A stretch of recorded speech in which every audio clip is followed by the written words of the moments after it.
declaration was sought nor given, that intra-party elections were held in PTI, let alone that the same were held in accordance with the law. If it had been established that elections had been held, then ECP would have to justify if any legal benefit to such a political party was being withheld. But if intra-party elections were not held, the benefits accruing pursuant to the holding of elections could not be claimed.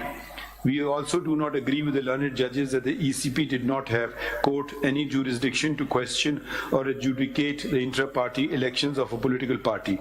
If such an interpretation is accepted, it would render all provisions in the Act requiring the holding of intra-party elections illusory and of no consequence and be redundant. Therefore, for the aforesaid and detailed reasons to follow, this petition is converted into an appeal and allowed by setting aside the impugned order and judgment of the Peshawar High Court passed in WP number 6173P of 2023. Resultantly, the order of the ECP dated 22 December 2023 is upheld. Thank you.